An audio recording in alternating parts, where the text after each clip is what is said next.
आप सबका धन्यवाद। आज की प्रेस कॉन्फ्रेंस के बारे में आप सबको तकलीफ दी हमने। अशोक चौधरी, प्रदेश संगठन मंत्री, भारतीय मजदूर संघ। ये मेरे साथ जो टीम बैठी है, किसान मजदूर यूनियन एफिलेटेड भारतीय मजदूर संघ किश्तवाड़ की, और किश्तवाड़ जिले के अंदर जितने भी पावर प्रोजेक्ट्स चलते हैं उस पावर प्रोजेक्ट से अंदर ये हमारी यूनियन काम करती है। अभी पिछले 2022 से लेकर पिछले काफ़ी सालों से एक जद्दोजहद चल रही थी यूनियन की। जो सेंटर रेट है मिनिमम वेज का वो लागू नहीं था, स्टेट रेट हमको मिलता था।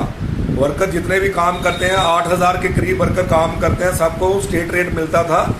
और जबकि हमारी इंटाइटलमेंट बनती थी, कुछ बीच में एग्रीमेंट चेंज हुआ था कंपनियों का, और उसके हिसाब से हमारी सेंट्रल वेजेस बनती थी। 2022 से लेकर आज तक हम लड़ाई लड़ते रहे।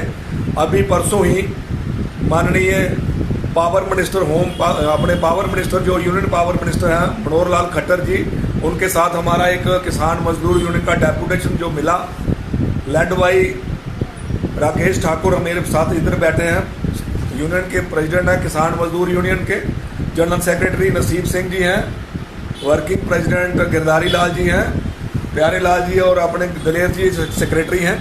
तो हमारे साथ जो 2 दौर की मीटिंग हुई, उसके साथ मीटिंग करने के बाद होम मिनिस्टर जी ने आदेश दिया है, जो NHPC के अंदर जो प्रोजेक्ट आते हैं सारे, तो CMD को डायरेक्शन दी गई है कि 1 जुलाई से लेकर सेंट्रल वेजेस इम्प्लीमेंट किया जाए, और तुरंत वो लागू हो जाएगा। परसों 1 तारीख से लेकर जितने भी पावर प्रोजेक्ट किश्तवाड़ के अंदर चलते हैं उसमें लागू हो जाएगा। मैं वर्करों का धन्यवाद करता हूं, जो वर्करों ने इतना धैर्य रखा और किसान मजदूर यूनियन के साथ खड़े रहे, लड़ते रहे, और लड़ने के साथ साथ जितनी हमने एजिटेशन की उसको लेकर आहिस्ता आहिस्ता बढ़ते बढ़ते आज हमारे वो सफलता मिली है। मैं एक बार बस सिर्फ सब वर्करों को तो बधाई देता हूं, शुभकामनाएं देता हूं कि आप लोगों ने धैर्य के साथ लड़ाई लड़ी, लेकिन बीच बीच में कुछ लोग डिस्टर्ब करते रहे, और डिस्टर्ब करने के चक्कर में पावर प्रोजेक्टों को रोकने की भी कोशिश की गई। लेकिन भारतीय मजदूर संघ का एक नारा है, देश के हित में करेंगे काम, काम के लेंगे पूरे दाम। हमने उसी को इम्प्लीमेंट करने के लिए पूरी ताकत दी। कुछ लोगों ने पिछले दिनों प्रोजेक्ट को डिस्टर्ब करने की कोशिश की, लेकिन किसान मजदूर यूनियन ने उसमें शामिल नहीं थी।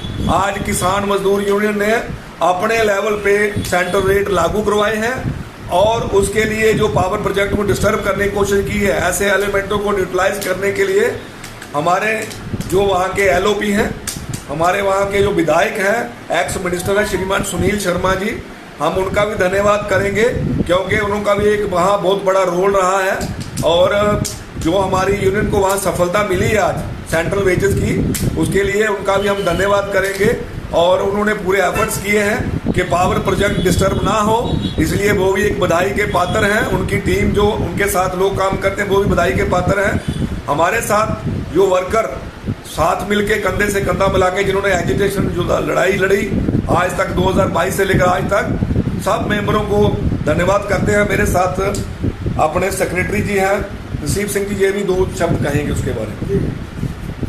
मेरा नाम नसीब सिंह है, भारतीय मजदूर संघ का उपाध्यक्ष हूँ मैं, और KMU का जनरल सेक्रेटरी। मैं धन्यवाद करता हूँ संगठन मंत्री का और अपने प्रेसिडेंट साहब का और पूरी टीम का, जो हमारी 2022 से लेकर आज तक जो हमारी जो पेंडिंग मसला था, वो इनके प्रयास से, अथक प्रयास के बाद जो आज हमारे वर्करों को ये चीज़ मिली है, जो सेंट्रल वेजेस का काफ़ी टाइम से सोच रहे थे कब मिलेगा कब मिलेगा।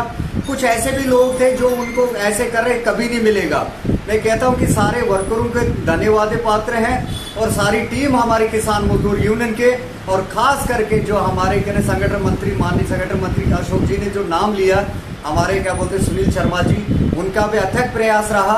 और खास करके मैं यहाँ से इस मंच से बताना चाहूँगा, आपके माध्यम से मैं बताना चाहूँगा कि जो वर्कर मायूस थे, जिन वर्करों को बांटने की कोशिश कुछ लोग कर रहे थे, आज मैं इस आपके माध्यम से बताना चाहूँगा कि जो उनका मसला काफ़ी टाइम से था, आज धन्यवाद के पात्र वर्कर है, और वर्कर अपना पूरा काम करे। जैसे हमारे एक संगठन का नियम है कि काम के लिए और नेशन के लिए काम करना, और हम ऐसे काम करते रहेंगे।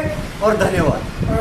मेरा एक सवाल रहेगा कि ये चरण एक कॉन्ट्रैक्चुअल लेबर का चलता है, एक लेबर अवेलेबल कराता है, और उन लेबर के साथ शोषण होता है। ना तो पीएफ करता है, ना ईएसआई कार्ड होता है, और कई बार जो है वो बहाना लाके कि मैं आपका पीएफ कार्ड रहा हूँ, जमा ही नहीं कराता। ये ऐसी स्थिति में क्या कर रही है मजदूर संघ? ऐसे है जी, ये जो यहाँ पावर प्रोजेक्ट की बात कर रहे हैं, यहाँ 8,000 के करीब है। ये सारे के सारे कॉन्ट्रैक्ट वर्कर भी इसमें हैं, इसमें 50%। और उसमें से जो भी कॉन्ट्रैक्टर हमारा पीएफ नहीं भरता है, हम तुरंत उसके खिलाफ कार्रवाई करते हैं और उसका पूरा विद पेनल्टी उसका पीएफ जमा करवाते हैं। अगर कहीं रह जाता है तो हम वर्कर को अपील करेंगे कि वर्कर हमारे साथ तुरंत संपर्क करें। और ये सेंट्रल वेजेज है, ये सबको मिलेगा, चाहे वो कॉन्ट्रैक्ट वर्कर है, चाहे वो कंपनी के वर्कर है, ये सबको मिलेगा।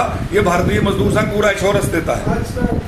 तो सब एक हो रहा है, कई बार क्या होता है कि ये हार्डअप हो जाता है, कई बार कैजुअलिटी हो जाती है काम करते करते। इनकी स्टोरेज का कोई प्रावधान रखा गया है क्या?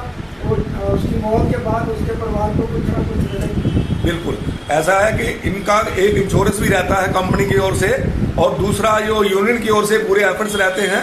बाकी का जो इनका कंपनी की ओर से पैसा भी मिलता है, यूनियन भी पूरी कोशिश करती है, और वर्कमैन कंपनसेशन का पैसा भी इनको दिलाया जाता है। कोशिश की जाती है कि पूरे का पूरा उस परिवार को, कम से कम उनका एक परिवार का आदमी जहाँ जो काम करने वाला वो वहाँ सर्विस करे। और पूरा प्रयास रहता है यूनियन का, और हमारी जो टीम है ये इस मसले पर पूरी सीरियस है और एक्टिव है। आज तक जितने भी वर्करों का वहाँ भी हुए हैं मिस हैपनिंग, एक्सीडेंट भी हुए हैं, बहुत से लोगों को पैसा भी मिला और उनके लोगों को, उनके परिवार को नौकरी वहाँ मिलती है। वर्किंग आवर्स जो है वहाँ पे बड़ा डिस्प्यूट आता है जी। 8 घंटे की ड्यूटी होती है, कई घंटे वर्करों से जो है काम किया जाता है। ऐसी स्थिति में क्या करेंगे? ऐसा है कि वहाँ जो ड्यूटी है वो पूरी 8 घंटे का ड्यूटी होती है, उसके बाद 4 घंटे का प्रॉपर ओवर टाइम मिलता है डबल। जितने भी पावर प्रोजेक्ट है वहाँ कार्य, जितना भी प्रोग्राम वहाँ काम करता है वर्कर, सबको ओवर टाइम डबल मिलता है वहाँ। ऐसा वहाँ यूनियन के अंदर जितने भी लोग 8,000 के लोग काम कर रहे हैं अपने यूनियन के देख रेख में, किसी के साथ पार्शियलिटी यूनियन वहाँ नहीं होने देती है।